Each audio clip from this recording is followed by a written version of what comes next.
it! Get a grip! This stupid video I just showed you! I almost stroked out and died over it. You're watching a different show! You donkey! You ain't a captain of nothing but a sinking ship! Don't do this to me, Harry! The Ohio State, it's Ohio State! What do you mean, the? 312-988-15. Hello? You tell Johnny all you've heard and seen. Sometimes it's good to just yell about football. Yeah, that's right. Welcome in, welcome back, folks, to a Freaky Friday in the off-season edition of the Always Irish Show. Oh, thanks for being here, everybody. We have a good time over here. There's a little bit of everything in the chat. It's hilarious. I love this chat and all these unique personalities. There's non-football weird stuff about me that's in here that's hilarious. There's the actual discussion of the day. Notre Dame collecting the most bets of any team in the country on DraftKings Sportsbook to go undefeated. And I find that really interesting with where Notre Dame's at in the beginning of the schedule. And I want to talk about that. I see we're talking about reddish and what's going on. Reddish, yeah, the color my hair used to be before Brian Kelly entered my life. Reddish. Son of a buck on the hairline and the color. Age me 10 years beyond what my actual carcass is, I promise you. We got some of that. I got a couple of calls here from numbers that I haven't seen them in a while. So I'm going to bring these up. We're going to see what you think.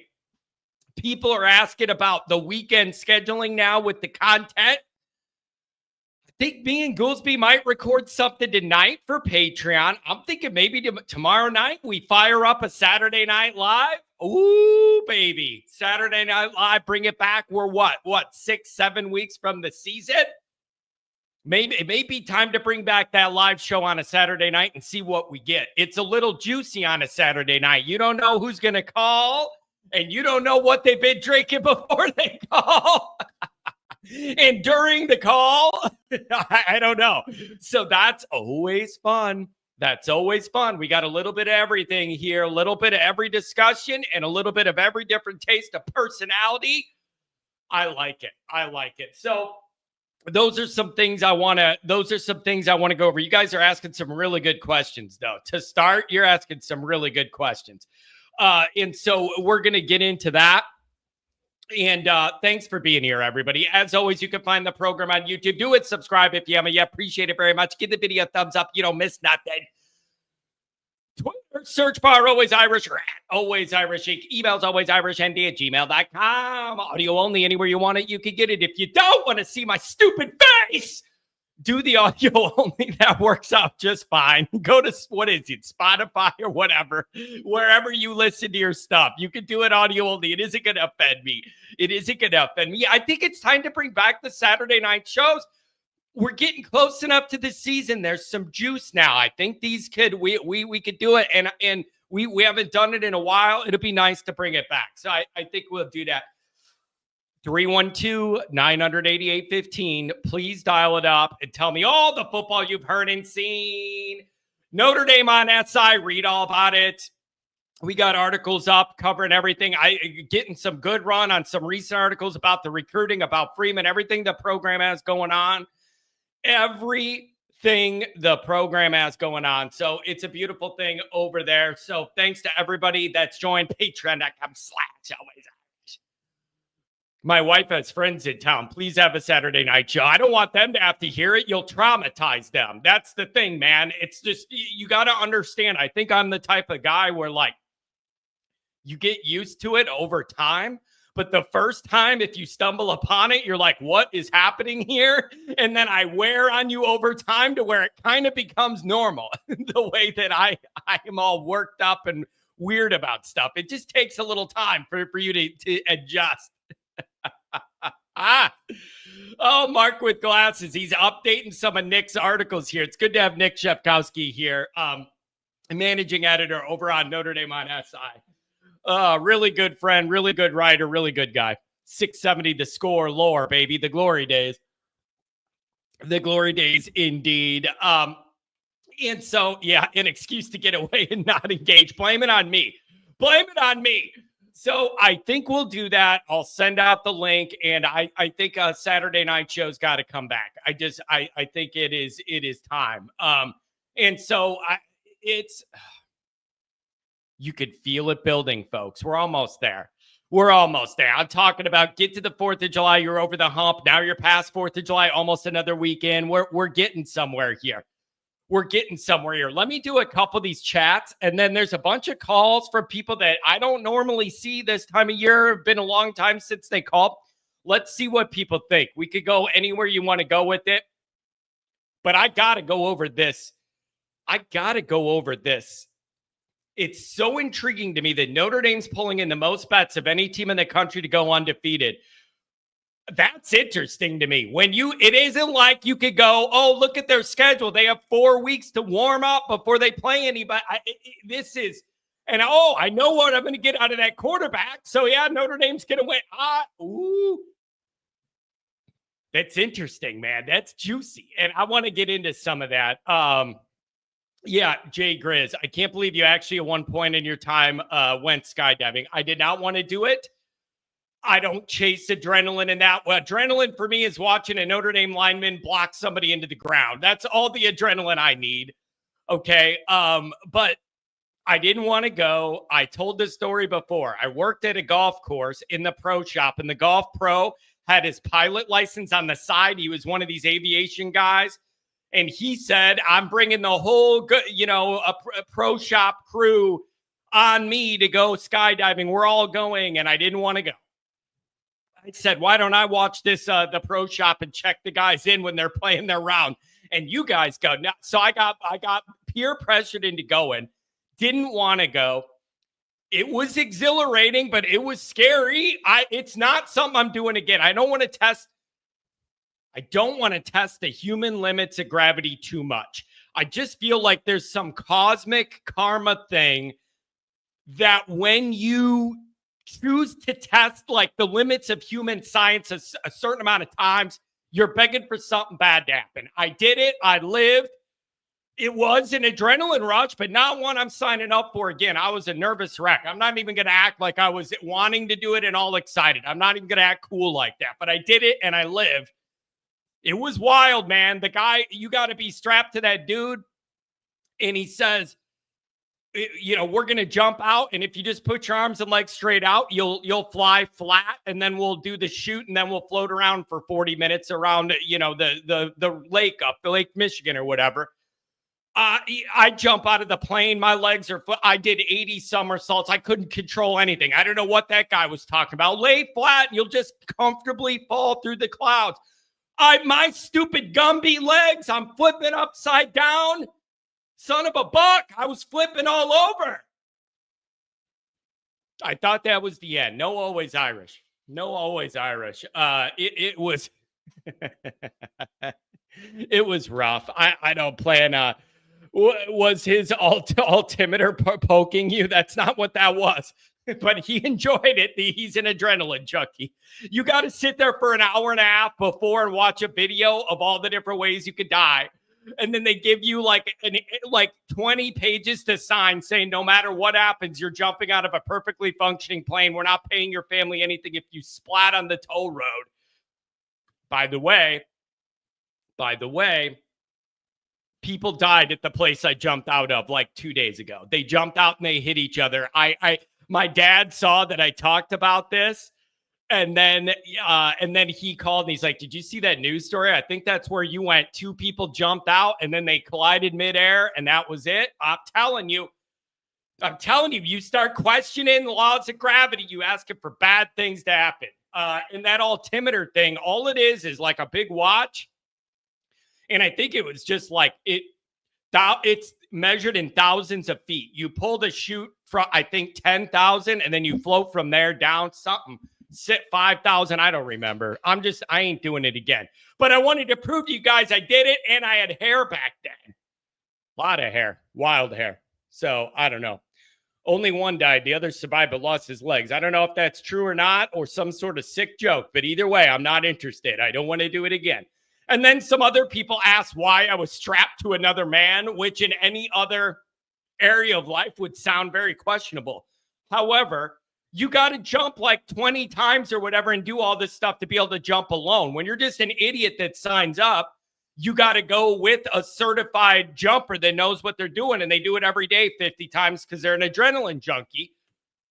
And of course, that guy's messing with you. You're going up in the plane to jump out, strapping on with the guy. And he's like, I don't remember whether I took too many pills today or not enough. They're messing with you. Oh, I don't know if you're strapped in the right way or not. Like, dude, don't do this to me while we're flying up in some rickety plane. It was rough, man. It was rough. It was really rough. All right, let's get into some of these chats. And we'll see where we're at here. Let's look at it. The Sly Fox. Good morning, always Irish Nation and trolls. 51 more days. Oh, it's going to go fast. It's going to go fast. C. Jones. Week 1 in Miami should be a showcase for Denbrock to create a package for Carr to allow success while minimizing mistakes. Prove why you're the highest paid OC. I like the way that's put, C. Jones. You got to thread this needle. You got to thread this needle. You have to give the guy a chance to get comfortable and use his gifts and do what he could do, but not put too much on him to where he's pressing early and it turns into a problem. Good run game, good defense would be a good way to protect him. But that is one of my biggest questions is, how good of a field does Gino and Denbrock have of where CJ Carr is going to be starting from? And then that will dictate, I think, that call sheet for week 1 and maybe even the second game of how aggressive you're going to be with him. I don't think he's the type of kid that you just want to totally put him in a cocoon and tell him to only throw if you have to. They're not going to do that, but you can't overdo it. So it's incumbent on Gino and Denbrock to know pretty accurately where they think he is and give him something he can operate within that lets him spread his wings a little bit without expecting the world. It's one of the big things I'm looking for against Miami. Phil Steele thinks Notre Dame can win it all this year. Go Irish. That's a lot of faith in Notre Dame with some moving parts and a tough early schedule. I don't know. If we beat Miami, John needs to come on the show with glow sticks and EDM. I'm not a big EDM guy. I like my beats a little slower, man, so I can enjoy them. Like, like that West Coast G whistle, man. That's more my speed. The EDM thing's just a little too much, man. It's just too much. Either that or I'm not on enough drugs to enjoy it. The EDM thing, and the other thing is, I'm not trying to judge. EDM people are weird sometimes. The people that are into that thing, they always are kind of, maybe it's the drugs. I don't have enough drugs. I want to hear your sensual voice. I didn't know that I had one, quite frankly. So that's good. I heard a rumor if ND wins the Natty, John's jumping out of another plane. Do I get a parachute even? Or is it just Notre Dame finally won? See you guys. You didn't even say a parachute. I just got to jump out of the plane. That's it. I did. There goes. We finally won it. John could just check out. And it's just, I'll record live as I go down. Dude, you didn't even say, do I get a parachute or not? Philly special. John will jump off top row of the stadium, but not an airplane. No. Not jump off the top row of the stadium. Flip off the back row of the stadium out of something bad happening with Notre Dame. That's totally different. I never said I was going to jump off the top row of the stadium. It was my body seizing when something bad happens, and I just freak out and I flip off the back. 5:30 Eastern, 4:30 Reddish. What my hair used to be. Sly Fox. Mark, you and John need to do work on an IQ video. Yeah, we should do something where we estimate the average IQ of our people or something. Some people are going to be mad and hurt. You could put me in the single digits or whatever. Yeah. John taking an IQ test would be must-see TV. They got all those that pop up on Google. Oh, do you want to take a free IQ test or whatever? Answer these questions. And then I get bored after 3 minutes. He would just yell at the test. Yeah, do I get extra points for that? That'd be really nice. Oh, man. Tex ND, good morning and happy Friday to Johnny and the absolutely best and most entertaining ND chat in existence.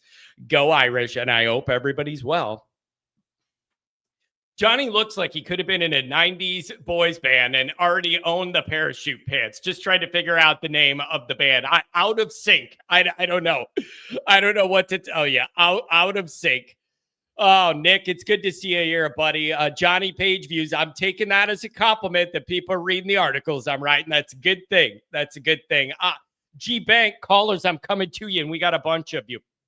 If you're on hold, you're going to be on the air. We're going to try and do the 5-minute limit. G Bank. I don't get the preseason hype for Penn State. Franklin is 1 in a million against top 5 teams. Outcoached by Freeman with 2 extra days to lose to Oregon and OSU and flame out in the CFP. I've been saying forever, I'm not a believer because I don't trust that guy. I think he's a fake wannabe tough guy. He's faking it till he makes it. Everybody's like rooted for Penn State in these big game moments to knock off in Michigan, to knock off in Ohio State or whatever, and they fail every time I've seen them. And then Franklin tries to big time Freeman in that press conference. I don't like the guy. And now these Penn State fans are quickly rising up the ranks of fan bases I can't tolerate. So I just, every time I've wanted to support Penn State when they're in these needle mover games where they can mess up the whole college football playoff or piss off Michigan or knock off Ohio State. They just don't do it. They just don't do it. And then Franklin being a jerk and a fake tough guy to Marcus, I don't like it. So I'm right there with you. Oh, Aller. Oh, look at what we got coming back. Everybody's picking him to be number 1, whatever. I believe it when I see it. It's how do you expect me to believe in a team that to be number 1 when the head guy doesn't win big games? They're going to probably win 9 or 10 games just by rolling the ball out there and having more talent. It's Brian Kelly, Notre Dame. You're going to win 9 or 10 games just on the talent enough. And then what do you do in the needle movers? It's the same scenario, man. Right when they get you to believe enough, one of them big needle mover games come and then they fail. So prove me wrong. Maybe this year they prove me wrong. They beat Ohio State. I don't know. I don't know. Andrew Gilmore, he's got concerns, baby. He's got concerns. What worries me about Jagasaw is that we enter the year with a QB room with 3 career passes, but you can overcome that with an elite O-line. Jagasaw and Lambert down, Miami and A&M elite D-line. Yeah.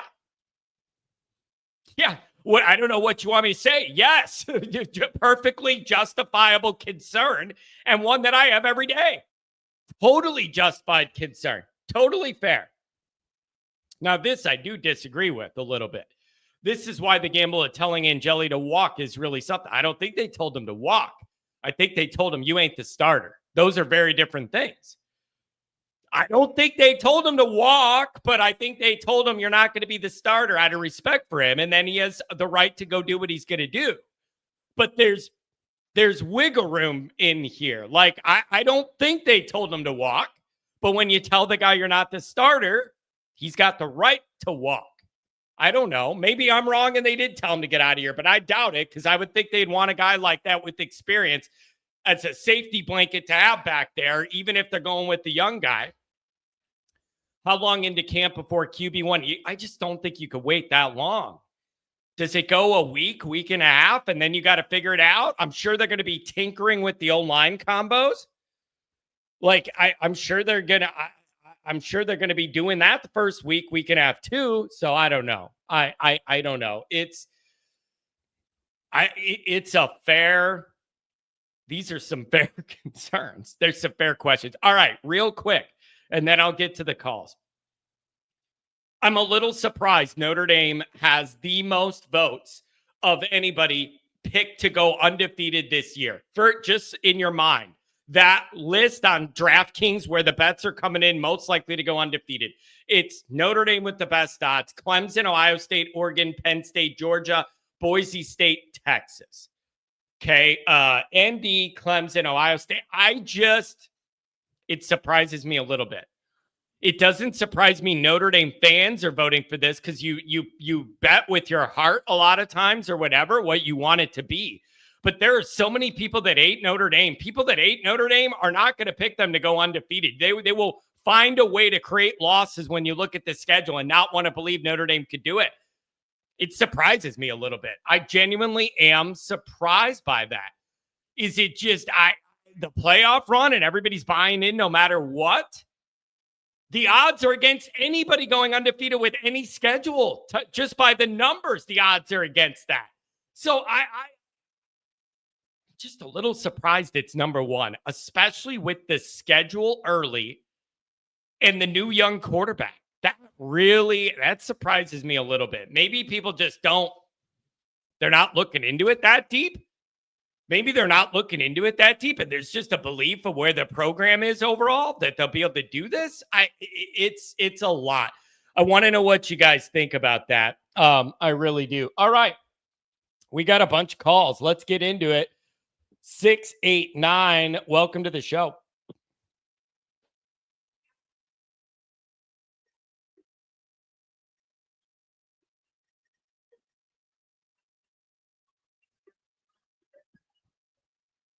What's up, John? What's going on? I like that.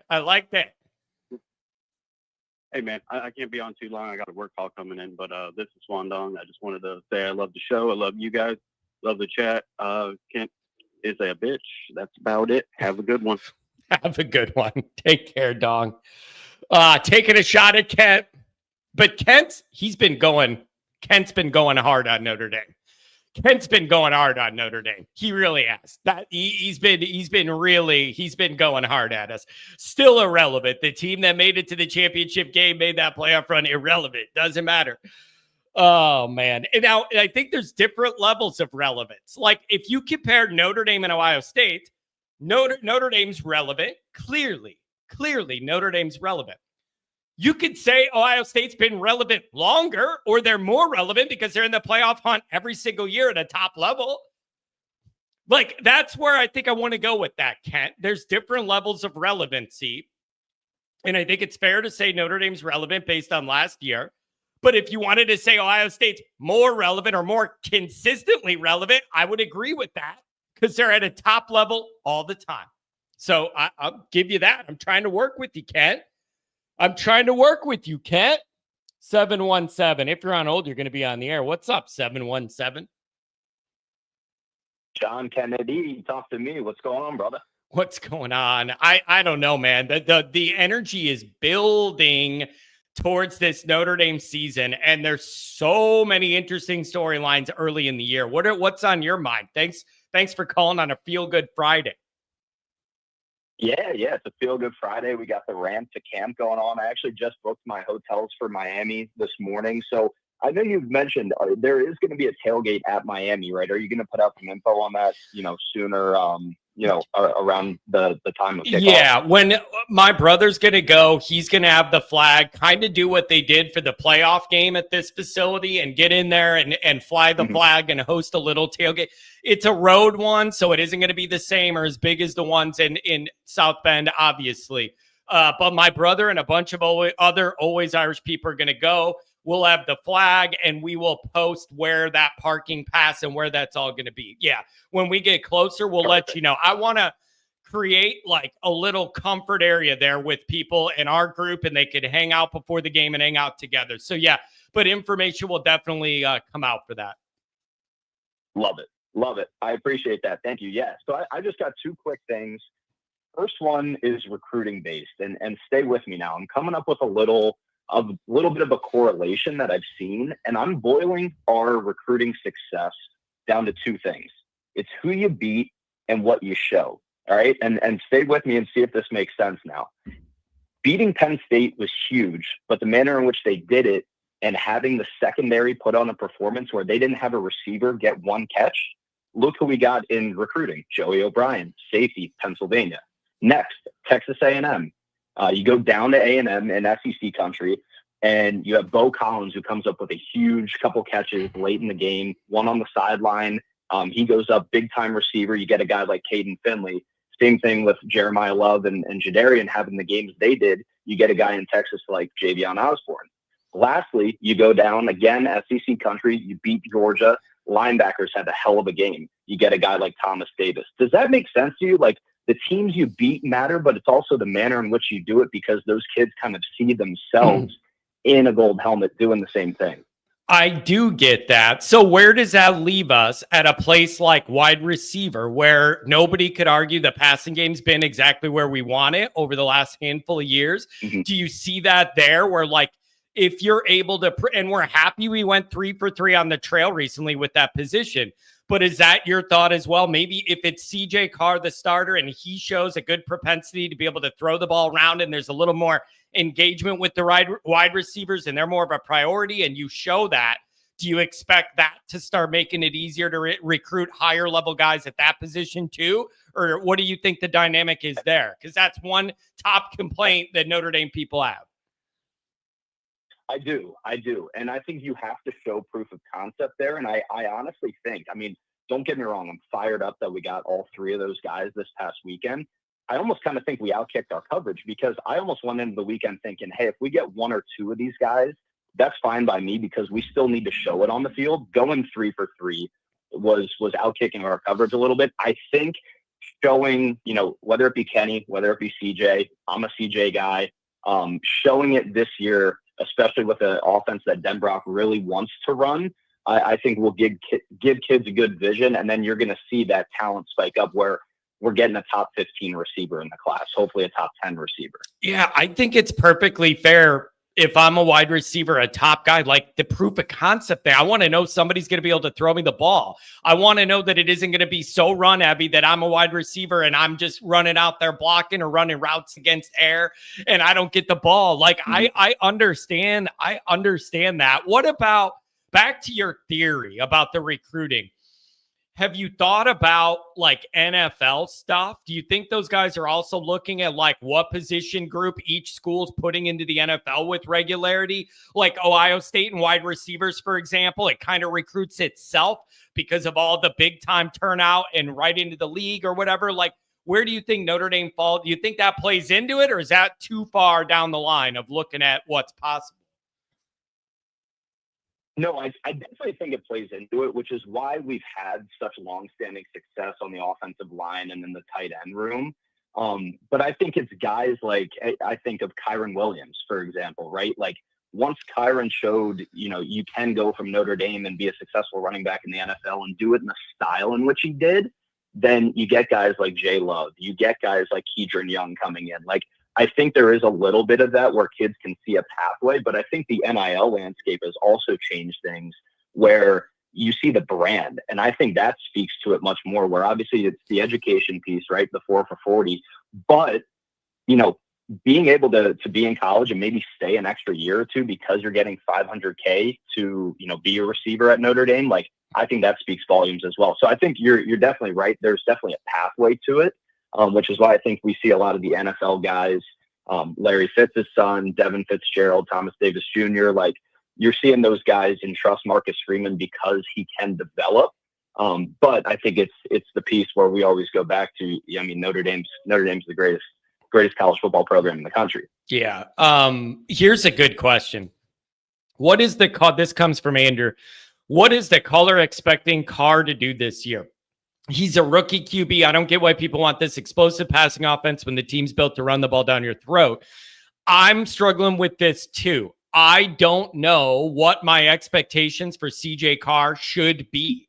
I don't want to undersell it, and I also don't want to overdo it. Do you get what I'm saying? I am struggling like in my mind to figure out what the bar should be for Carr.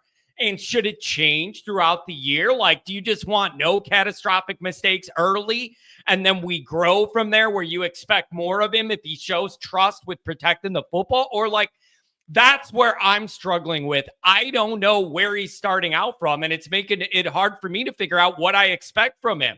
It isn't like a Hartman or a Riley Leonard where you have all these years and you kind of know what they're going to get, what you're going to get. I don't know what the level is here. How do you think about that? I don't know where my mind should be and what I expect. I don't want to overdo it and I don't want to underdo it. How do you hit the sweet spot as a fan? What are you looking for from that guy early? Yeah, and I'm happy you asked this question because I was a quarterback in college myself, so this is a perfect question for me. I really don't. I don't know, right? So the intangibles are all there: the arm talent, the football IQ. But here's kind of what I want to see. I want to see the demeanor of CJ, and I want to see how he responds. You want a guy who's going to go out there. He's going to be the leader of the team, right? Whether he's a freshman, whether he's a senior like a Hartman or a Leonard. But you want him to go out there, say, give me the MF ball, and let's go do and let's go do this thing. Yeah, and I like see that. how he responds to the first signs of adversity. That's going to tell me a lot. Yeah. If he goes out there and is pushing the ball downfield and throws an interception, fine, shake it off. Next play, let's go do this thing. That's what I want to see. Yeah, it's a really good, man, that's a good way to put it. And that's going to cause someone like me a lot of anxiety, because there's no way to know any of this until you're in that moment and the real bullets are flying down there in that dump in Miami with all those. There's just not, that's where my anxiety is going to come, is you don't know how that's going to go till the bullets are flying. And I still think Gino and Denbrock have a lot to do with this in their trust of him and what they're going to try and set up. A lot of this is dependent on those guys having a really good pulse of where Carr's going to be starting at. And that'll determine not a leash, because that sounds like it's a little kid or something, not a leash, but just as what they're going to want him to try and do early. Pat says, I want a heavy run game with the complementary pass game until he gets settled in. Like, I don't even know. I don't know. Yeah. Well, and here's the thing too, and this is actually my second point that I had, which is perfect. A little bit later, but I think they're going to know exactly what they have in camp, right? Like, they know what they have in CJ. They're going to communicate. And Denbrock, I have full trust in him. He's the best OC in the country, that he's going to know exactly what CJ's comfortable with. He'll ease him in, I think, a little bit early. First 10, 15 plays are always scripted. So they're going to have that rep to a T. CJ's going to be able to do it in his sleep.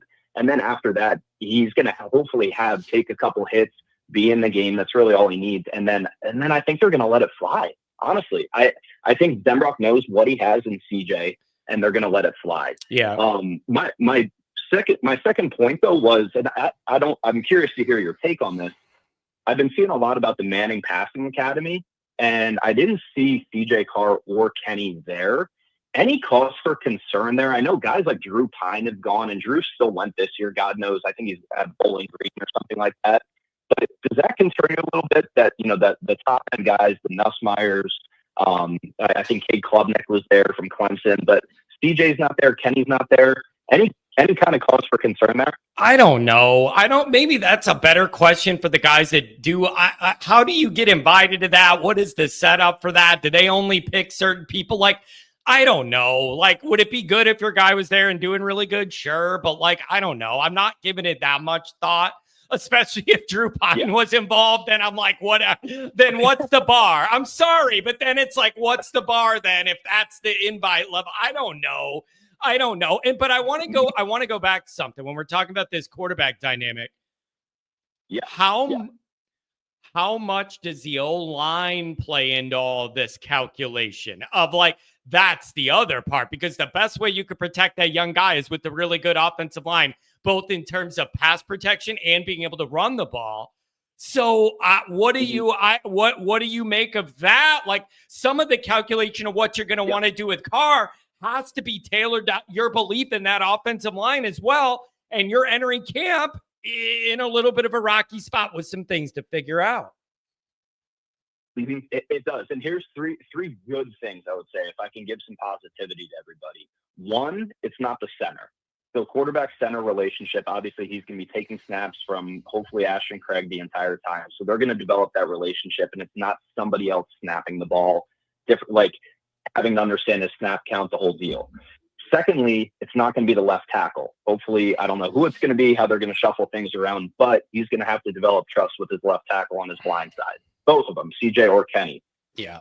It does concern me because Jagasaw is such a force that obviously he is one of those guys who you can just depend upon, but he is up the middle. He's not the center. He's not the left tackle. So I do feel good that the center and the left tackle are in place, and the timing of the injury where they're going to have the entirety of camp to get somebody in there to get them up to speed. Yeah, it's a blue and gold. Good to see you guys here. Take care. Have a good weekend. Thanks for popping in. Good to see you. This is Singer, and then I think we had Tim Hyde the other day. We had Goolsby call in. Everybody's getting back into football mode, baby. Not that these guys aren't year round, but it's just good to see the energy. Yeah, man. A lot of these questions you're not going to get answers to till it's live action, and that is just really. That is a big narrative, man.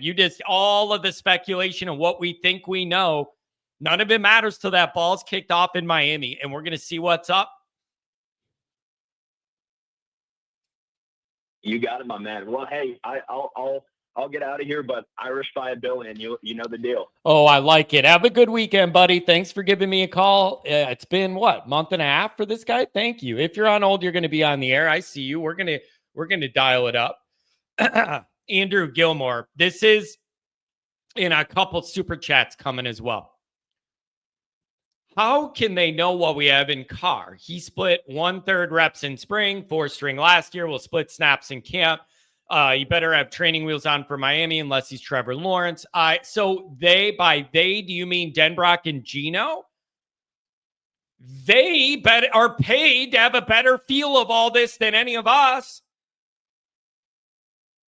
Literally, like they are the ones literally paid to be able to look at these guys and have an idea of what the levels are and where they're at. If they don't know, then who would? No one, if anybody has a chance to have any idea of where this is starting, it's got to be those guys. Here's what's getting me. If you're on hold, you're going to be on the air. Don't hang up. Here's what's getting me. I see a lot of Notre Dame fans just typing in my videos or my comments or whatever, like CJ Carr it's going to be fine. He's going to be elite, like he's above his age and whatever, like development, he's going to be fine. You don't know that. Based on what? Based on what? Like, I want it all to be fine. I want Carr to be more developed than we think he should be in his first start. I want to be on the Miami post game at midnight with you guys when you're drinking, saying, wow, CJ Carr's still starting this off in a lot higher functional place than I thought. Brian says, my eyes. Well, then I got a question. Have your eyes been seeing a lot of stuff we haven't seen? It's fair to worry about this. It's fair to worry about this. Not being, I want to be clear. It's not negative to say, I'm going to reserve my thoughts on this quarterback thing till we get into a real game with the new guy and we see how it goes. I don't think that's being negative. It's being neutral. I don't think that's being negative. It's being neutral. It could go way better than we think. It could go bad, or it could be somewhere in the middle, man, where that guy makes a lot of good throws and good decisions and a couple bad ones, and it's a learning experience. And as long as you win, you could live with that. There are going to be rookie first-year quarterback mistakes. They just can't be backbreakers, game losers. I book it. There's going to be some mistakes. They just can't be the ones that lose you that game. But it's a very interesting question. Anybody that, cautiously optimistic is fine. Brian says, you all can worry. That's fine. Not negative. I'm worried though. It's,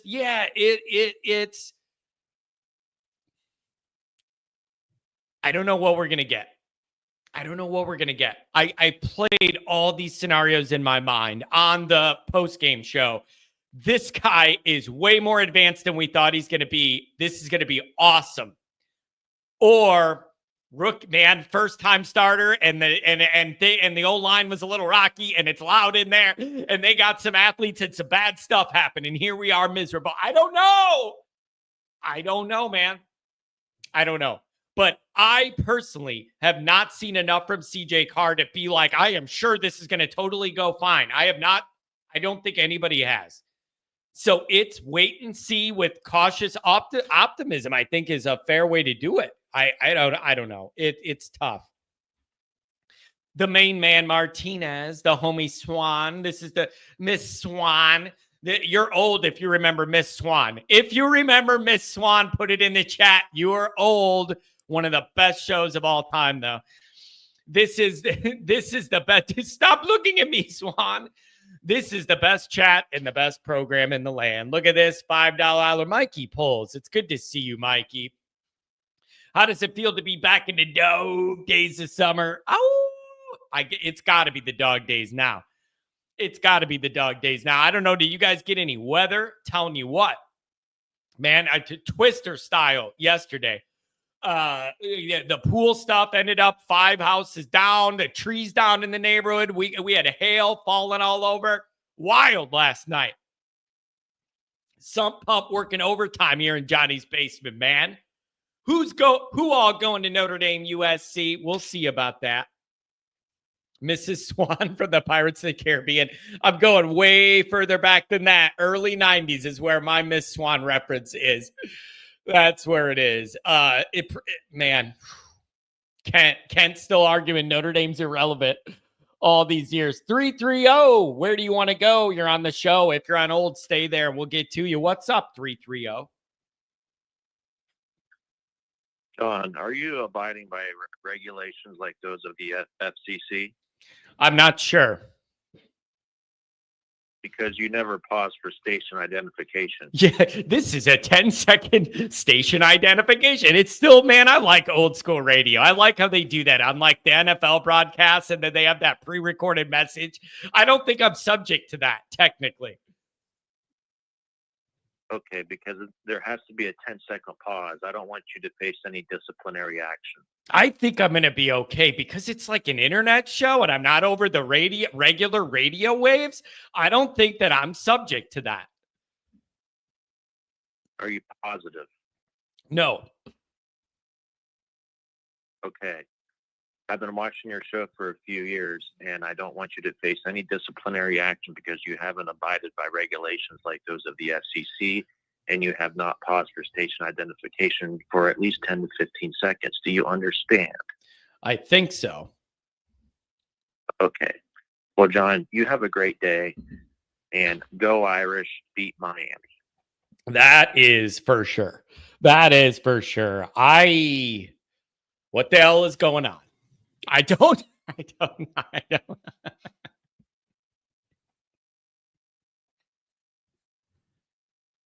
I just thought that was going somewhere. Like, I thought there was going to be, you guys, am I misreading this or whatever? I thought that was something that was going. Now I don't know what's going on. I honestly thought that was going to go like lead down to somewhere else. I don't know.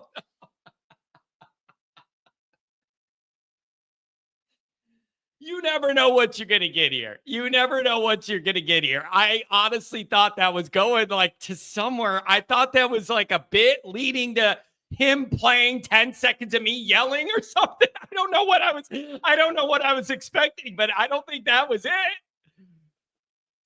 And I'm pretty sure you only have to do the station identification when you're on the official FCC radio airwaves and you work for one of those corporate things and you're obligated every hour or whatever to do the thing. I don't know. Going where, John? That was pretty straightforward. Nick, you're the one who worked at 670 The Score. What is the obligation there to read the thing? When John's on a milk carton, that guy will be number one. I honestly just thought that was going somewhere. I don't know. And then like when we repeated it, I was like, okay, he's building this thing. We're building to something bigger. It never came. I'm a little concerned. Oh, man. This is interesting. John Space. Callers, I'm coming to you. Do not hang up. Notre Dame has the best odds to go undefeated for a very simple reason. We have the easiest schedule. It's not rocket science. Name me a tougher 2-game start than at Miami and Texas A&M for any team in the country. It isn't just about who you play in totality. It's also about when you play them and what the dynamic is when you play them. Do you understand what I mean? When I'm evaluating how tough a schedule is, it is not all the teams and whatever, and they're all built the same. It is also when you play them and what the dynamic is when you play them. Name me a tougher 2-game start for anybody in the country than Miami and Texas A&M. Maybe there is one. I don't know everybody else's schedule. Maybe somebody going to type in their 2 tougher first 2 games to start with. It isn't just about, this is actually in my notes. Where is it? Yeah, it's in my notes. So you're leading me right there. Let's be clear. I don't think Indy's schedule is overly taxing or overly tough, but it isn't just about who you play, but when you play them. That's the thing. The idea of Miami and A&M, and then you add in a first-time starting quarterback, and then you add in the offensive line situation. You add in that you have a new DC running that defense. That's dangerous. So I totally agree that the schedule overall is not overly taxing, but the beginning of it is.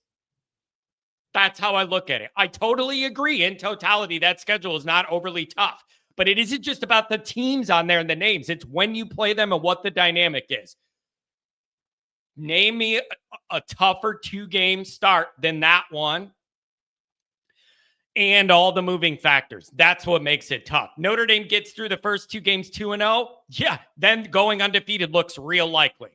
Literally. But it isn't just about the teams. It's when you play them and what the dynamic is. And you got a lot of question marks for Notre Dame in these first 2 matchups. I'm still thinking about that. I don't know what that. I thought it was leading somewhere. I really thought that was going somewhere. And it just didn't. And now I'm a little scared. So I don't know what to think here. I really don't. 386. If you're on hold, you're going to be on the air. What's going on, brother? I don't know what to think here. I really don't.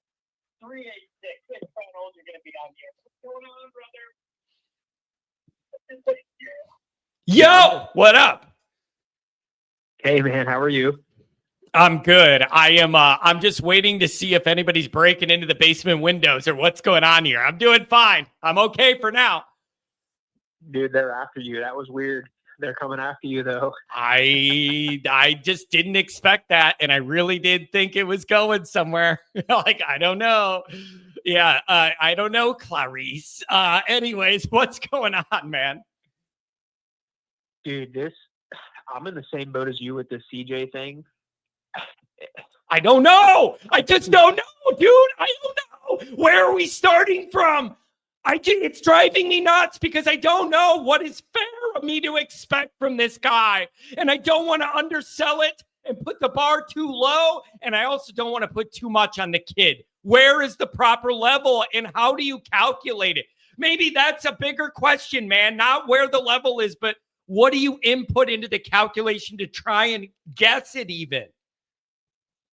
Exactly. And when you look back at the last few years with Cone, Buckner, right? Buckner was the in-house guy, but Cone, Hartman, Riley, we had a general idea of what we were going to get. You had 3 to 4 years of film on these guys and how they played, how they operated. We've been talking about how we wanted an ingrown or, homegrown guy, a guy that's in our system. Well, here it is.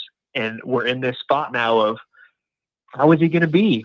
But, you just don't know. And of course, we're starting on the road down in Miami. It's going to be hostile, but I don't know. For some reason, I have this confidence in him and just the team overall that we're going to come in there, play well. CJ's going to play good, but you're right. It's completely unknown, but this is what we've been asking for. So what do we expect? Yeah. See, that's the thing too. Yeah. I'm really, really glad you brought that point up. We've been kind of saying eventually it feels like the most stable path for Notre Dame would be to find a younger quarterback you could hitch the wagon to for multiple years, build together, grow together, know what you have. You don't have to do the portal thing or worry about this huge quarterback thing dominating everything every year. That would be the most stable thing. I think everybody kind of saw that. The issue is once you're going to do it, nobody wants to go through the learning pains of doing it, right? We want to do it, but I want to skip the growing pains part because there's games to win now, damn it. Right? Mm-hmm. No, I get you on that. That's right. But Yeah, I don't know. And it kind of like, I wonder if Kenny kind of feels this too. Like, it kind of feels like, Goolsby was on this why not Kenny thing for a while, but it kind of feels like CJ is just kind of going to be the guy as long as he takes care of business in fall camp. Is that how you're reading this too? I leaving spring ball, I didn't think that the competition was fully over. But after some conversations with some people, I'm starting to think it's more of a done deal in Carr's favor than I thought right leaving spring. And that's just, I'll leave that kind of open for interpretation. But after some discussions and some of Mike's stuff too with people he knows, I'm starting to get the feeling that it's not as much of a competition as maybe they're even going to say to start camp. That's my feeling. Maybe I'm dead wrong on it, but that's where I'm leaning. And if I had to put money on it, that's what I'm betting. And that's fair. And I do like the fact that, all right, if CJ isn't just guns blazing, ripping it, playing well, I mean, we've got Kenny back there who can come in, change things up a little bit, a little more mobile. So you know what? I'm gonna say this. I think both of those guys are going to have to contribute in a major way this year. And I don't know what that looks like, but I just have a feeling that at some point, even if Carr's the starter, you're going to need Minchie to do something in an important part. Maybe it's just you're out of series because you get bruised up or something. Like, I don't know. I got a feeling Minchie's going to be involved here in some capacity. I don't know whether that's an individual package to keep him engaged, but I think at some point you're going to need both of those guys to do, not in mop-up duty. I don't mean that, but like in a real competitive situation. So you better be both prepared. Yeah, I totally agree. And honestly, it could happen in the first 2 weeks, right? It definitely could happen. Like you said, if CJ gets banged up, has to come out for a couple series, kind of just like how Riley did in the Orange Bowl. It's very, very possible. And I think it's important that you brought up the fact that we have Gino and we have Denbrock. These guys are getting paid what they're being paid to have a pulse on this thing. There's no doubt that they're going to have a good idea of what CJ is capable of. They're not going to overextend, but they're also not going to hold him back. Yep. We were held back last year to some extent. So this year it's going to be literally let it rip. And Goolsby had a good point too. If we're airing it out, that's fine. Like throwing those deep balls, that's not where you throw your interceptions. You throw your interceptions when you're throwing slants, over the middle stuff, high pressure situations. So I'm all about letting CJ have the reins and just go out there and ball. But like, all right, follow me. Oh man, there's a fly in here and it's totally distracting me. Oh, I'm so mad. This fly. Follow me here. So when I think about all this dynamic and I'm like, what would help ease CJ Carr into all of this the most, like, comfortably? I come up with a couple answers. Really good defense, right? To keep the score down and build you margin. A really good defensive effort from Notre Dame. In a really good offensive line effort where you can run the ball and protect Carr when there's a throwing situation. Those are the best things to insulate and protect a young guy in his first start in a tough environment. The issue is I'm wait and see on the Ash defense. I'm not being negative, but I'm not just building in it's going to be a top 5 unit till I see it. I have questions on that new look defense, and I have questions on the O-line now too. So the things I thought I could rely on to feel better about this, I got questions about those too. Yeah. You bring these points up and I start immediately getting stressed out. Well, I'm just telling you, though, that's the downstream of what do we expect from this rookie quarterback are those things. And I don't know what I'm going to get until the ball snapped in that dump in Miami. I just don't know. Yep. A lot of unknowns, a bunch of question marks going into week 1. All I know is we're going to have a solid team. But of course, we're opening up in a hostile environment. It's going to be tough down there. And you're right. Like O-line, new defensive coordinator, brand new quarterback who's barely thrown 5 passes in his career. It's going to be a doozy. It is.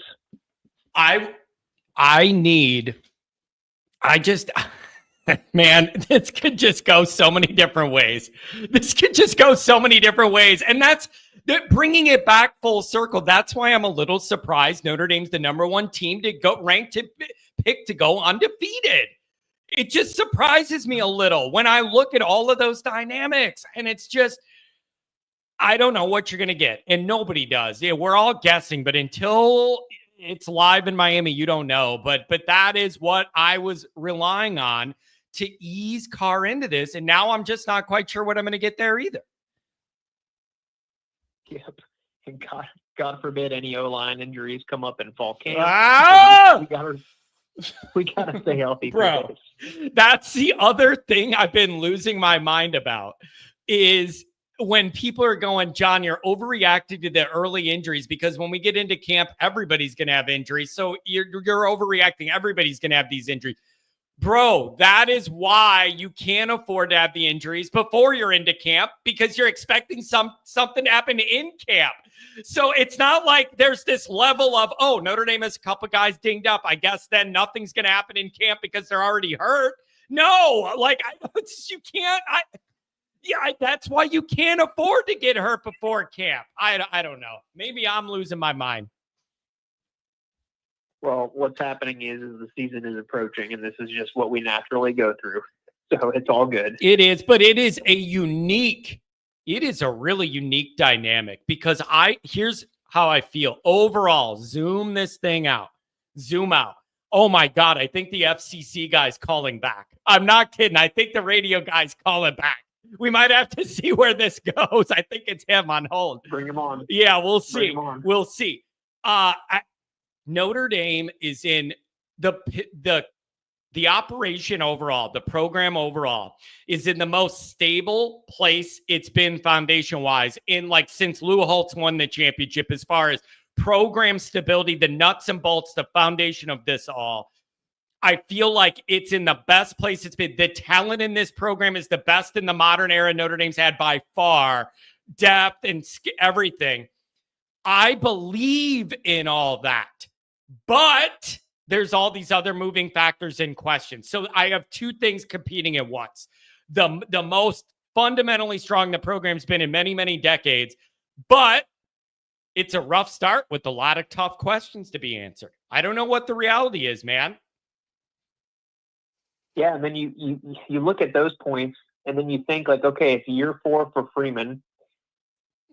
With these two opening games that we have, I don't think there could be any better of a setup to prove one way or the other. Yes, we have arrived. We are elite. We are 2-0, or we're 1-1. We got one, but we lost one. We're kind of still in that same spot. It's a perfect scenario to prove where we are at right now in this moment. So yeah, I don't think you could ask for a better 2-game start to say, okay, yes, we are here. We've arrived. We're going to be in the playoff again. It's just it's so interesting. So intriguing. Yeah, it really is. And if you zoom out even one layer up further than where I just went, I want to know, is Notre Dame to the point of end this program that I just talked about, where you're going to have moving pieces and moving parts with some coaching departures and some players coming and going at key positions? Is this program good enough that in the midst of those changes, they're a playoff team anyways? You get what I'm saying? Like that, even with those changes, the nuts and bolts of this program are strong enough that they could be a playoff team while they're breaking in a new quarterback and a new DC and all this stuff? Or are they not quite at that level yet? And maybe you need a year to get that quarterback settled and whatever else, and then you're back. That's overall, that is a huge measuring thing to tell me, where are they really a perennial top 5 program or not? And if they're not, they're not, and you're not there yet. But if you're able to navigate all these changes and all these unknowns and still be a playoff team, man, that shows you're in that upper crest. Definitely. And how do you feel like if we say we go 10-2 and don't make it? Is that okay because of the run we went on? Is there still major momentum with Freeman in the program, or is it like, all right, it's very tough? I thought about this. Don't you think a 10-2 Notre Dame would make it, but not obviously not get the bye at home? Don't you think a 10-2 would make it at the bottom of that list? I kind of do. But again, it depends on what everybody else is. If you got a bunch of SEC teams at 10-2, maybe you get bumped. But I would like to think a 10-2 Notre Dame might make it most years, but at the bottom and have a tough first round game.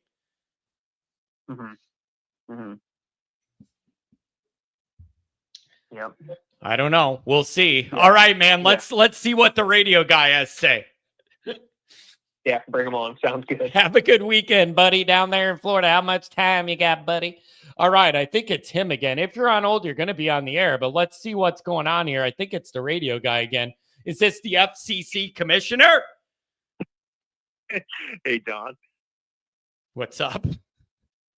Hey, I didn't mean to scare you earlier. I just thought it was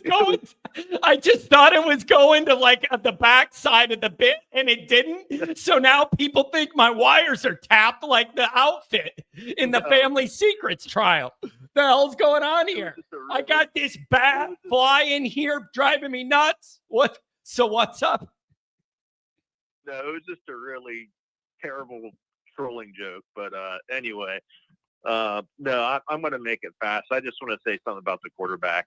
Please do. So this is, I'm not concerned about Carr because, like, looking back at, I think the year was 2022. All they had, I think Drew Pine was a starter, right, in 2022. The only person he had to throw to all year was Michael Mayer. And they didn't have that great of a line that year, from what I recall. So this year, Carr's going to have a better running game, a better O-line. Even with Jagasol out, I think they'll be okay. And plus, he's got dudes to throw to. I know people say, I'll believe it when I see it, but I have a lot of faith, in this receiving core this year. Malachi Fields has All-American potential, not maybe first team, but I think he's a second or third team All-American. And then Greathouse. We saw what he's capable of. And then you got Faison, Pauling, and somebody else has to step up.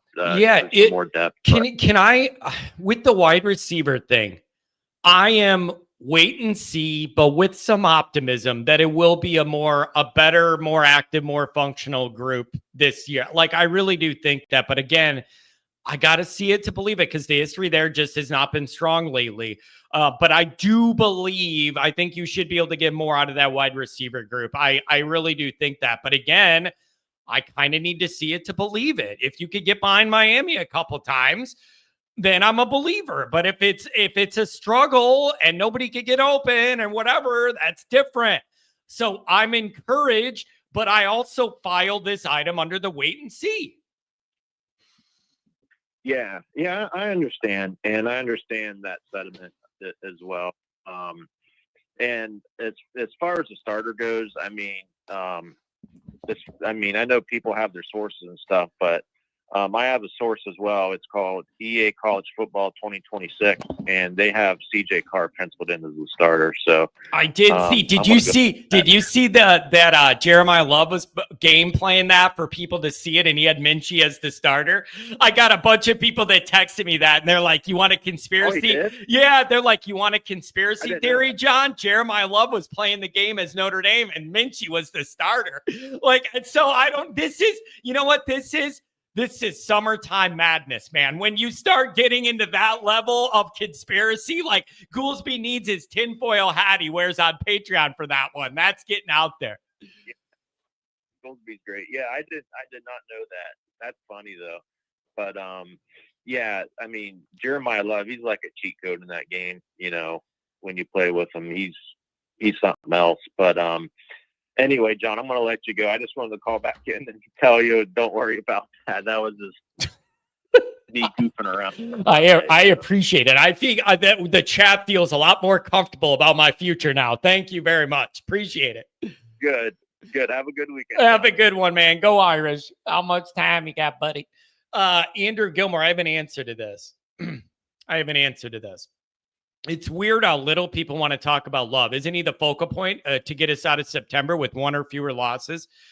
Andrew, I have a genuine answer to this. I think it's human nature with football fandom to focus more time on energy on the parts of your team you're not sure about. And people feel really good about Love, and you kind of have that in your pocket. And you feel like, I feel good here. I know what we're going to get here. And then like you move on to the things that are more unknown. I think that's the answer, Andrew, that people like take it for granted almost. Like we have this great thing in our back pocket.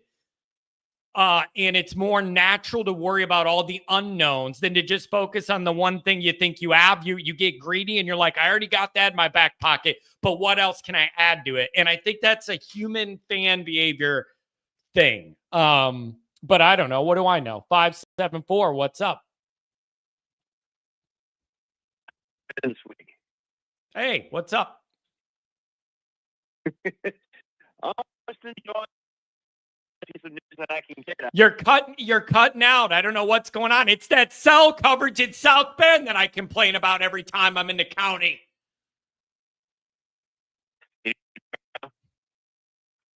What? Can you hear me better now? Yeah, it's much better now. Oh, okay. Sorry. I think I was in a bad reception room. Yeah, it's either that or the last guy really did tap my phones.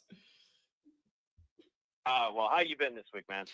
I'm doing good. I really do like, I just like the energy building, man. There's a lot of unique Notre Dame narratives, like the quarterback stuff is new. And it's just, there's a lot of new narratives here that are all going to build, man. We're 51 days out and the energy's building. It's just going to be a great, exciting build up to whatever the beginning of this year is going to look like. So I'm getting more energy as people are coming back and getting engaged more. And I love it, man. It's going to be a beautiful build. I completely agree. Yeah, this whole, I think this summer is probably like the best off season, like vibes wise we have felt in a long time. Like I don't think I can remember a time where we would replay one or two plays from the playoffs last year, or any game for that matter, than I have this summer. I think I've seen the Jeremiah Love 2-yard run and the 98-yard run probably like 100 times by now. Yeah. By the same people. Yeah, it is. Man, there's a different kind of momentum here. And a part of it is, I know Kent won't believe this in the chat, but there's a little proof of concept. Freeman has some playoff skins on the wall. It isn't like all in theory. There's a little bit of justifiable belief that you actually won these big games, and that's progress. You didn't win the championship, but you made a run in the playoff and proved you belong and you can hang. And I feel like that is probably the foundation of a lot of this belief. Although there are a lot of moving parts, man. Notre Dame could be a really good program and get off to a rough start. And that's a tough place to be. To me, this is so close to the finish line. And as somebody who is super competitive as Freeman is, this is just going to keep driving him until he's crossed that line. It's like you finally did you've been training for a marathon for a couple of years and you've been trying so hard to get through that finish line and be like the top 10 people who finished it first. And this year you were the 11th man. Yeah. And next year you're like, okay, this is it. No, I've almost tasted victory. I need it. I need that. Yeah. And that's the competitiveness we've been needing. And you know what I feel leading into, building off of what you just said, I feel a different little sense of urgency around this program. Tangentially, I feel like there's more buy-in with NIL. Like Premer, they were behind in NIL and then they we got the money they needed to make the guy say yes. I feel like everybody around the program is getting that. We're close. We got a taste of it. What do we need to do to get it over the hump?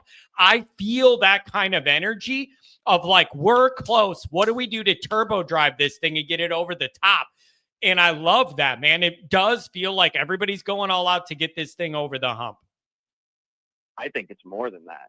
Yes, NIL is obviously the biggest, contributor to Notre Dame's success recently. But I think it's much more than that. The entire college football world saw what Freeman was able to do. And this recruiting cycle has proven that recruits and families now trust Notre Dame to raise their kids to be not only a great athlete, but if that doesn't work out, they are set for life.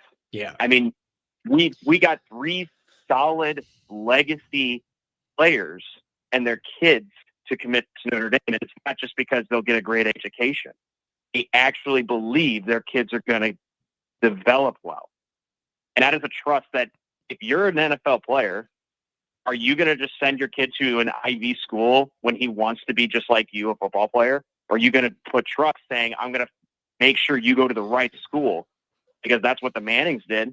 They told Arch, if you're going to go to any school, you're not going to Alabama because they won't develop you. Yeah. They made sure he chose Texas. Yeah, it is. It's man, I'm telling you, it is. There's just a lot of narratives. There's a lot of narratives here, and there's going to be a lot of Notre Dame fans that are all on the positive side of it. There's going to be some on the negative and some on the wait and see. And there's just a lot of questions no one's going to get answers to the live bullets are flying. Yeah, and I think you also need to ride this as hard as best you can and make a successful year again. Even if we cannot win the title this year, which I will be ecstatic if we are even able to repeat the same success we did this year. If we do, you ride this gravy train. You immediately get the next recruiting class the same level as this one, and we will take victory in a couple of years. Yeah, it is. You're right, man. Stack another playoff year with the deep run, and then get more momentum on the trail. Maybe I don't know, man. I just this is going to be a wild buildup. If it's like this now, 51 days out, just imagine what it's going to be like a week or two out of Miami. This is going to build, and it's going to be really exciting, man. I'm riding this really, really high, and I know a lot, and I am a little bit nervous for week 0's game, but at the same time, this isn't Brian Kelly's team. This isn't we're going to go in there and do business and with no energy. This is we're going to go into your house. We're going to kick your teeth in, and we're going to go back to South Bend and rest for a week. Yeah. Yeah. And you know what? That does give me some really like justifiable belief because Freeman's done a pretty good job getting the guys in the right mind space to go play and compete in a tough game and a tough environment. They've done pretty good at that. The home environment against teams you're a 28.5 point favorite against have been more of a problem, but there is some belief and proof of them to get the guys ready for those big games. You got to do it again. Right. Yeah. And I don't think that he's going to have an issue for week 1. Like I've said this to you a couple of times in the couple of years, is that Freeman is much different than Kelly. Kelly could never, ever get his team ready for week 1. He lost 3 straight at LSU. 3 straight first games. And I'm hoping Clemson makes it 4. I'm really hoping Clemson makes it 4, by the way. That is not a coincidence, John. That's not a coincidence. Yeah. But Freeman, even though we lost to Ohio State his first year coaching, and we did lose, and we did, and we actually won the last one.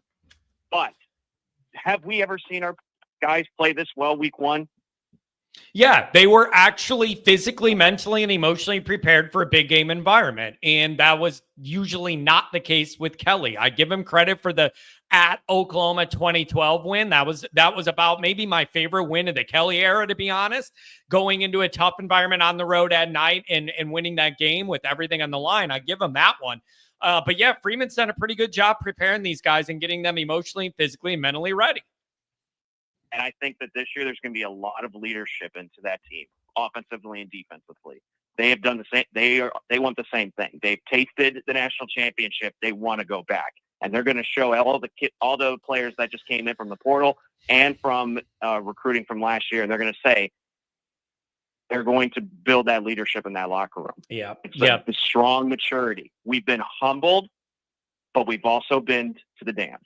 Yeah, it is. We know how to get back there. Yep, you're right. And so I don't know, man. This is going to be the difference between a 2-0 start, a 1-1 start, and an 0-2 start. They're like it. the entire narrative surrounding Notre Dame is going to be totally, there's just three divergent paths that are just completely, totally opposite. Like 1-1 is a certain thing. 0-2 is going to be hell for me. And 2-0 is Notre Dame can win a championship. Like the narratives here from these first 2 game results and what that schedule is unbelievable. They're just so divergent.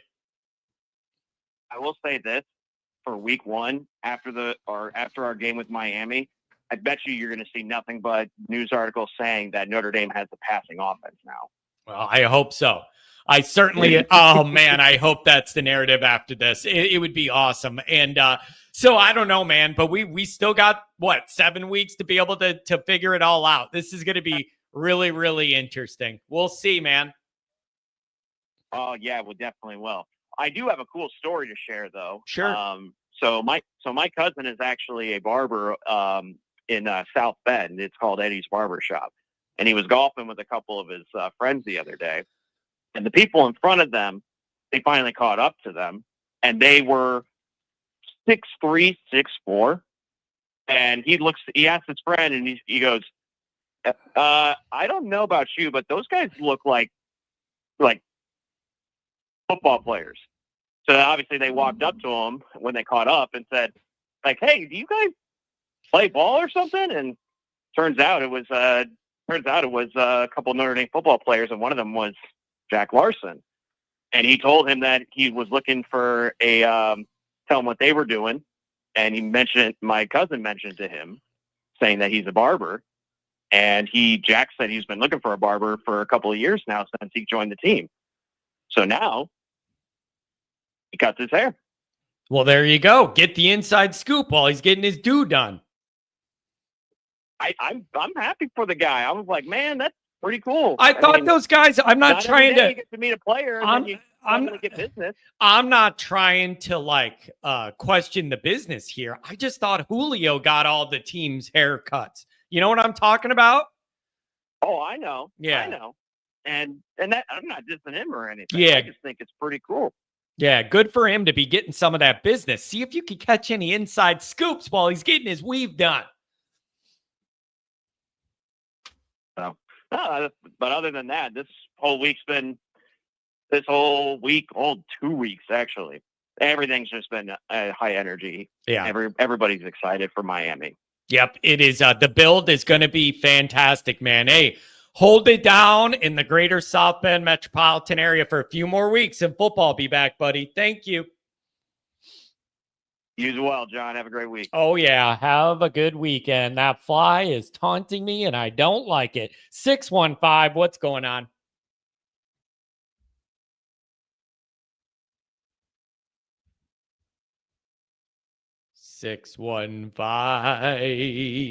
YouTube is showing me a Hims ad. Dude, those things are all over, man.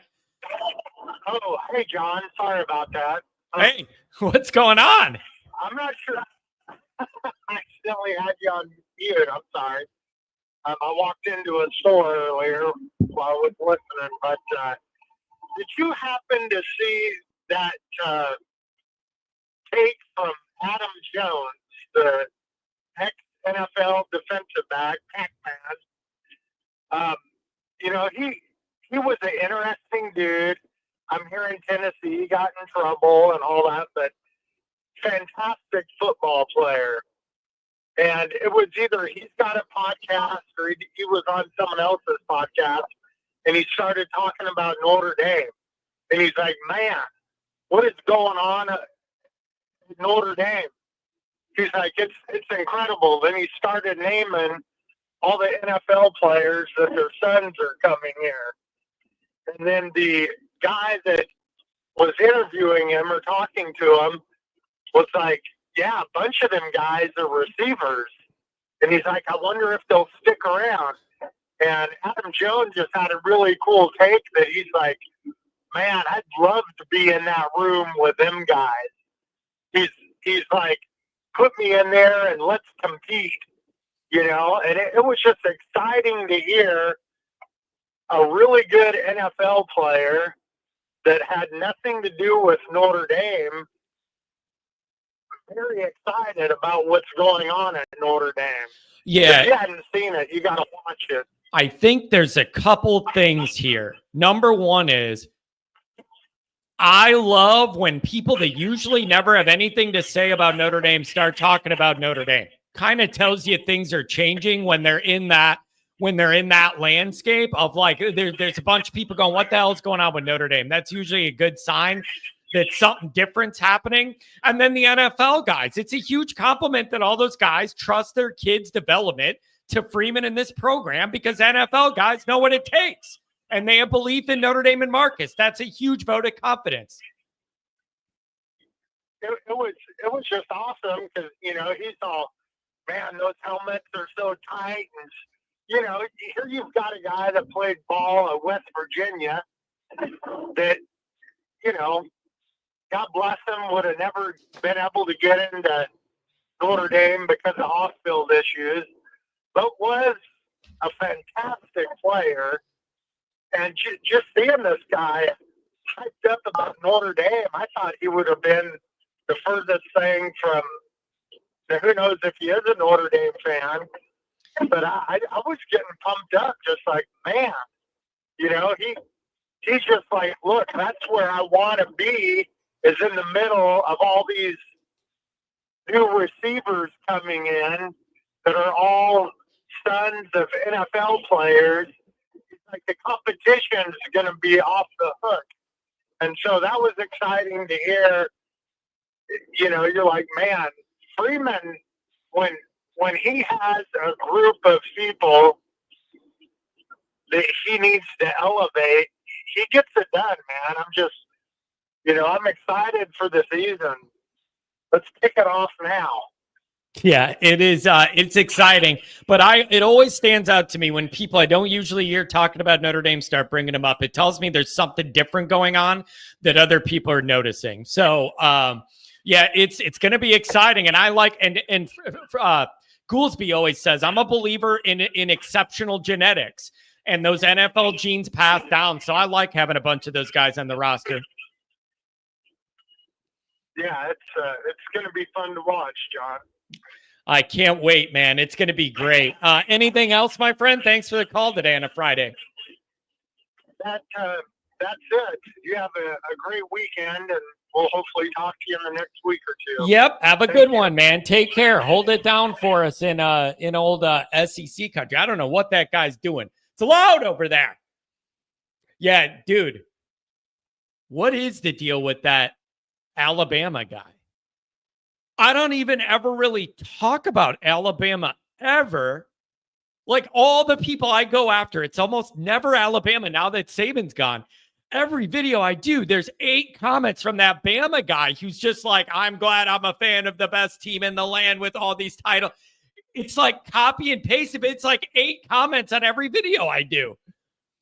I don't understand. I don't understand. Look at this. Ronald McDonald's alter egos trying to get banned. Brush your teeth next time, John. Flies are attracted to manure. Well, there's some confidence in my content. 8, the Goolsby video yesterday had about 40. And you know what else? I don't worry about all the comments, and I don't go in there to like respond to everybody. There's just too much going on for me to do that. But that's just the weirdest thing to do. That's just the weirdest thing to do on my channel. It's not like I'm an LSU guy ripping on Alabama on my show. Like, I just don't see the correlation exactly. But I don't know, man. My main man, Martinez, what's going on, baby? Hey, John, what's up? What up? Yeah. Oh, sorry, John. I was just really I was trying to just listen. I can't listen on YouTube. Like to listen because it don't hang up on me. But since you got me on, I do a few comments as far as the chat. Hey man, that all the calls have been great calls the last 2 shows. The one thing I just want to say about CJ and the wide receiver and going in there, everybody has good points, but I want to point to one player that everybody probably knows about. You remember Andrew Luck, Stanford's quarterback? I certainly do. Isn't he like the athletic director now or something at Stanford? Yeah. So if you look at Andrew Luck's career, which kind of ran the same type of offense with big tight ends, jumbo packs, had a few good wide receivers, always had a good running back. Remember, Manti stopped them on the 1 yard line that year with the national title. But Andrew Luck didn't throw, I think, didn't have more than a dozen passes downfield. You know, his whole career, they really were like 8 and outs, like more than a dozen passes that were really downfield. And just to touch on what everybody's talking about as far as that goes, I think that's what, like we said, they'll start him off safe, you know, get a few runs in with CJ, get a few runs in, get a few quick posts in, something that's not threatening. Like Andrew said, something that's not too dangerous where you're going to slant right dead in the middle like Pete Carroll tried to do that one Super Bowl. You know, they're going to get him a few quick opens out, and that's going to be like, oh, shit, that's how they're hitting him. You know what I mean? Enough to chomp at the feet, and then they're going to, you know, run it down their throat. And, you know, like you saw, Mark with last in the comments earlier, he's been there since 2013. Hey, he's been competing against the best DBs in the land for the last 2 years, 3 years. You know, that's a fact. It's proven with Xavier Watts and all our DBs that have been spectacular, you know, year in, year out, especially the last 2 years, John. Yep. It's, man, yeah, you're right. It's just, I'm just so worked up about these first 2 games. It's all I can think about. And it's almost irresponsible. I'm not even worrying about anything else that happens. I just feel like so much. I'm serious. It just feels like so much of what this narrative around this team's going to be set in concrete after the first 2 weeks of what the vibe and the narrative's going to be here. I think 1-1 would be the most interesting one. 2-0 is an easy path. 0-2 is also obvious what the narrative is going to be. If they ended up 1-1 after the first 2 games, that's a really interesting discussion because you end up in a similar spot as last year with 1 loss through 2 games, and then you got to almost win out to lock yourself in, and that's a lot of pressure with the young quarterback. 1-1's the most interesting result. 0-2, the house is on fire. 2-0, pop the champagne. That's going to be the overdone narratives. I'm not saying they're accurate. That's going to be the overdone narratives, though. You can see it already. Hey, Johnny, and let's hope for that. Hey, undefeated is not a delusion. You know, it's very capable. We do have a tough schedule. These kids are definitely going to dig deep. The best of Notre Dame coaching is going to come out this year, I think so. I'm going to make just a few quick points, John, then I got to get out. But the best Notre Dame coach can come out because obviously let's not have short-term memory loss. We see what Rudolph did last year with that O-line. We've seen what my boy Al Washington did with the D-line. We know what Mike Mickens has been doing. Max Bola, what he's been doing with the linebackers. And obviously the head of the snake, putting the place in peace with the GM, the OC, and the way things are going. And back to what the caller just said, hey, man, these Notre Dame players also that have just signed realize that life ends after football. And you want to build you want to make your brand not just part of Notre Dame, but, you know, like Ricky Waters, who played for Notre Dame, Jerome Bettors, who played for Notre Dame, Sid Brown, who played for Notre Dame, you know, and they're going to attach Notre Dame to whatever career they have after, not just Fitzgerald, right? Because everybody's going to remember Larry Fitzgerald, but are we going to remember Larry Fitzgerald's son? We might not. But Larry Fitzgerald's son will remember that he graduated from Notre Dame and went on to have an amazing career at so forth with politician, CEO, entrepreneur, et cetera, et cetera. And so see, these older generation guys from the NFL, they're hip to that now. You know, so they're making the best choice because they obviously know they got not just a leader on the field with Coach Mark Freeman, but they got a leader off the field. As a husband, like I said, you know, how he's patriotic as far as always honoring the servicemen, and then devout Catholic or a convert Catholic and a, you know, father, husband, everything you could think of what a young man, what you strive for your young man to be. So, you know, John, so that's all I really wanted to say, Johnny. You know, let's not forget what the coaches did last year, and we're going into even better position this year, Johnny. Johnny, I gotta go, man. Like I said, I was just listening through phone because it'll cut off on the YouTube. But Johnny, I love you. Onward, Notre Dame. Have a great weekend. Have a good one, buddy. Thanks for giving me a call in the middle of a busy work day. 949 up on the line. What's going on? Not a whole lot. Just getting ready. Because the next time you and I speak, we will likely have a 4 in front of the number of days that are. I do have pause for concern, however, for some of our fan base. Let me switch this off of Bluetooth. 502, I got you next if you want to hold on. Yeah, go ahead and switch that Bluetooth. Okay. By the way, why is it called Bluetooth? Why can't it be called like red tooth? What is blue? Why is it called Bluetooth? I don't understand what the color has to do with that technology. That's just a side note. I've never understood it. What does it have to do with the color blue? I don't get it. I believe it's with regard to the blue radio waves that are used. I'm not an engineer. Don't profess to be, but somebody else smarter than me could probably tackle that. The radio waves that are melting John's brain on the air little by little every day. You can't see them, but they're melting my brain. Those ones. Yeah. Speaking of melting brains, I think people are melting brains over the NIL, and you got to be careful and all this crap. Can you imagine if our Green Berets or our SEAL team were told, oh, no, you got to be careful. You can't overexert yourself. We'd have a bunch of guys in dresses and lipstick in the armed services. I don't want that. I want a bunch of Tommy Zibikowskis and Manti Te'os playing for Notre Dame. Yeah. Yeah, I get what you're saying. That makes perfect sense. But that's all I got. Just sweltering here in Miami and getting ready for the season. So have a great weekend. Ooh. God bless you. God bless everybody listening. You're already there. You're at the game early, baby. You're tailgating already. 51 days, and you're already holding it down in Miami land. I like it. I'm stocking out my free parking spot so I can walk across the stadium. There you go. Hang with your brother again. Yeah, it'll be great. We'll be in touch, and we'll let you know where it's going to be. All right. Talk to you soon. Have a good one. Oh, man.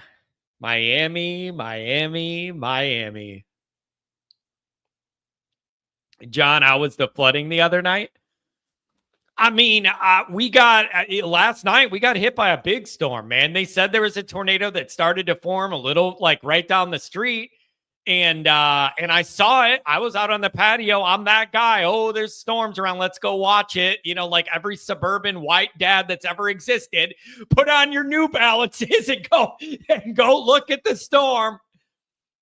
And there was some rotation and it was windy. We got hail and trees are down, but we didn't get that. It never formed in anything to touch.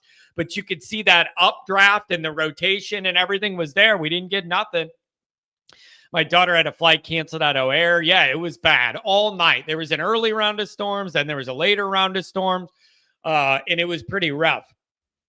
502, what's going on? Hey, John, thanks for taking my call. A couple of few things, if I may. Sure. Ooh, very, very clear phone line, number one. Thank you. Oh, my pleasure. First, I wanted a little off-season reading I'm going to suggest to people. I officially became a member of the Chicago Tom Frawley Book Club a couple of weeks ago. And Tom mentioned a book to read called Resurrection by Jim Dent. Have you read it? I have not.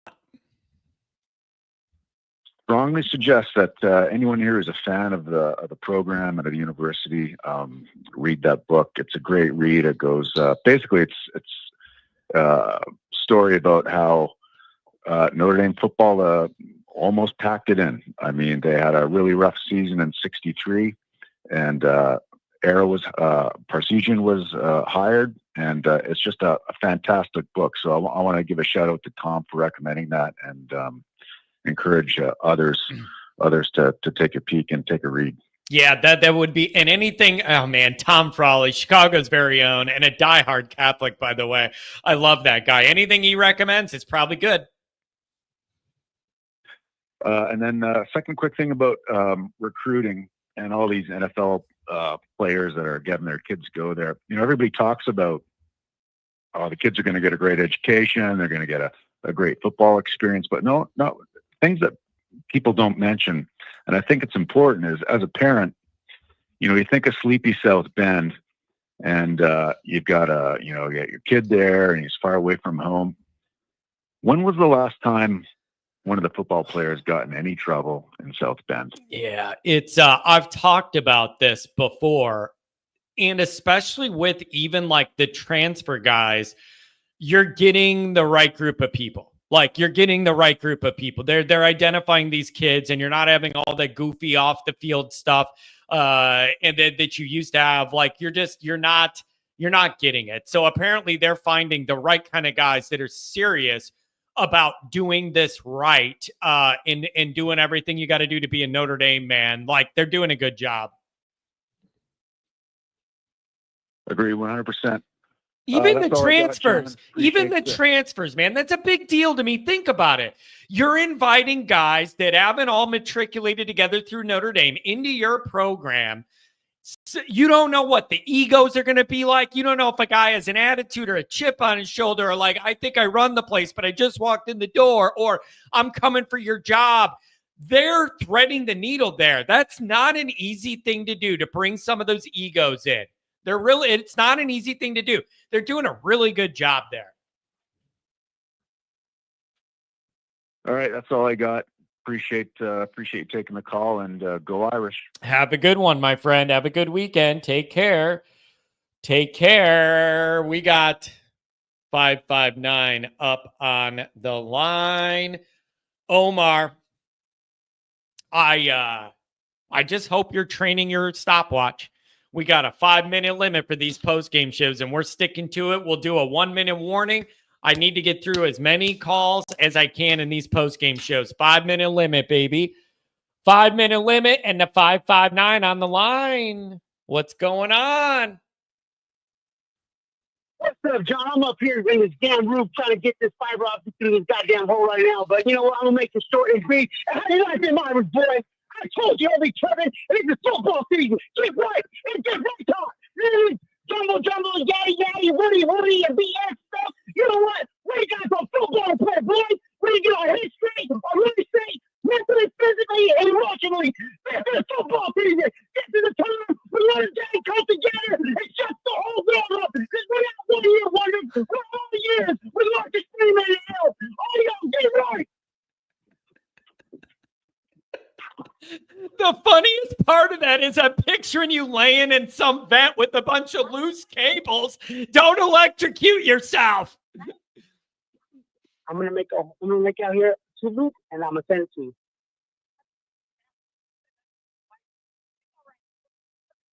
Sorry about that, John. Yeah, I'm here. Hey, John, I just want to tell you, man, I just hear everybody complaining about the Jagasaw situation. He's a kid, man. At the end of the day, he's still a kid. He's going to have fun. Relax. I understand. But this is why we recruit at elite level. Next man up until he gets better, and then we'll get it. All right? We're good. We're Gucci, guys. Stop tripping. Yeah, man. I like the belief, man. I like the belief. John, we never had a belief. Why can't we believe now? You know what I mean? We didn't have a staff that cared about recruiting and getting these top-notch recruits year in and year out. We're there, guys. We got players, and we're getting backups on backups on backups. You know what I'm saying? Let Jagasaw do his thing. Let him get right. Let him get healthy. We got other kids that can fill in the hole for a couple of games. It's not for the season. We're not going nowhere. Well, this is the time to feel good about Notre Dame football program in general. And we're good, guys. Let's just enjoy this moment. Yeah, it is. Man, hey, you're right, man. I've been saying this is the most foundationally like put together this program's been in my lifetime that I can remember. You're right that you're about to enter the winning window under Marcus Freeman. He's no longer the new guy with the training wheels. He's heading into the prime of his career. The Notre Dame roster is changing quickly. You're about to enter the prime winning time here. Exactly. It's been a very long time where it's been a long time where we had a football coach and a staff that understands what we're doing, what we're about. The foundation shouldn't be all the way it used to be. This is a new time. This is the mecca, the beginning of a dynasty.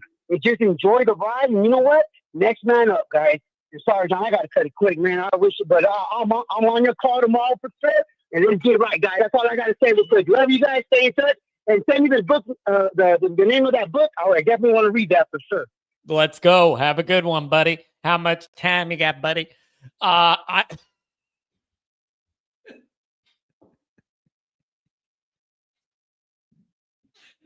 laughing because I'm picturing him like laying in somebody's duct work, like hooking up the fiber optic cables or whatever. And then did you hear that lady in the background? I think she was the customer. And she hears in the attic or whatever, he's just yelling and it's echoing through the vents and he's just yelling about Notre Dame. And then she's like, "Are you okay, sir? Am I going to have internet soon?"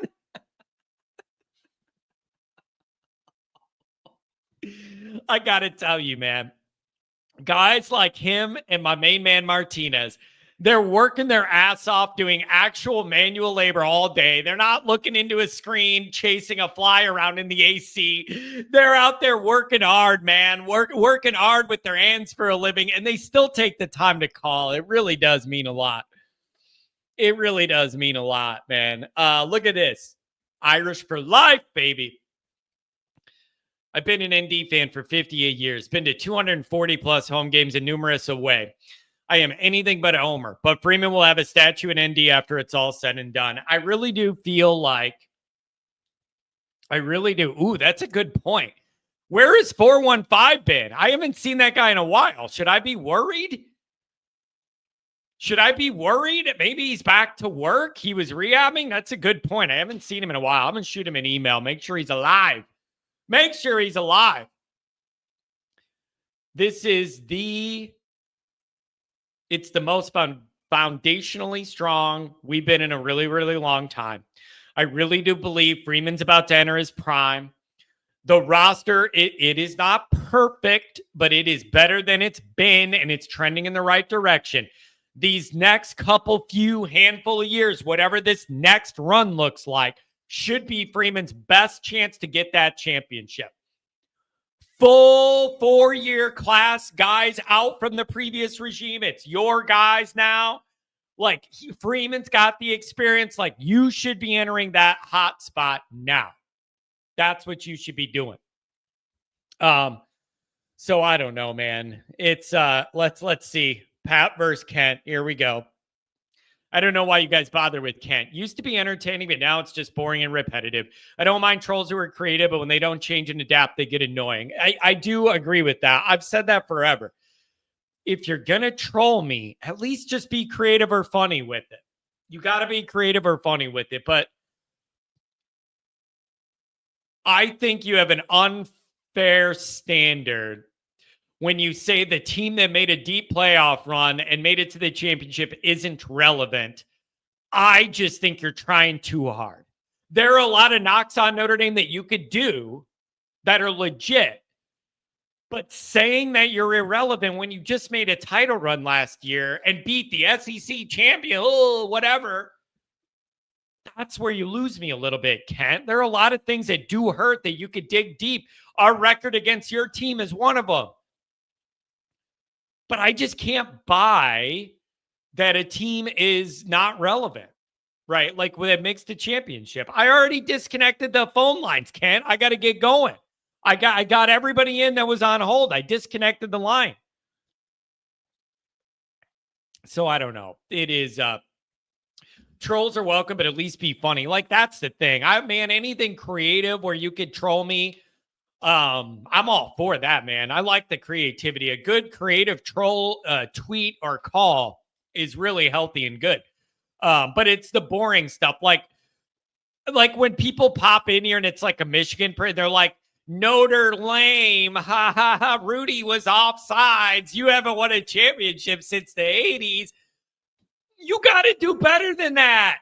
You got to do better than that. You can't just say you're Notre Shame. Oh, man.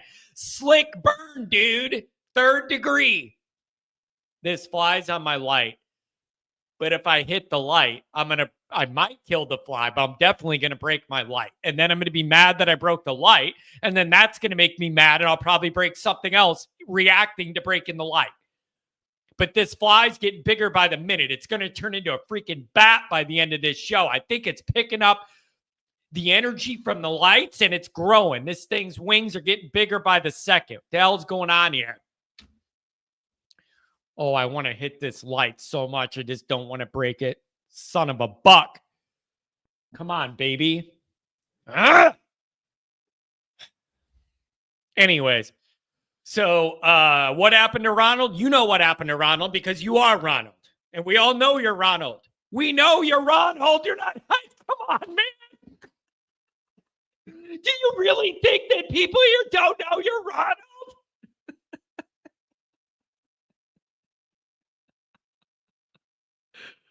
Oh, man.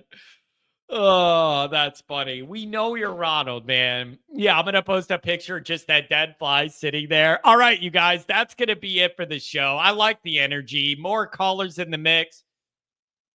Couple things. I believe me and Goolsby are thinking of recording something tonight. So the Patreon people may get a little bonus episode. And then I think we should do the Saturday Night Live. And so I think you should look out for a link for a Saturday Night Live. And we'll see what's going on a Saturday night. It's a different group, a different vibe, and the alcoholic drinks make people come alive.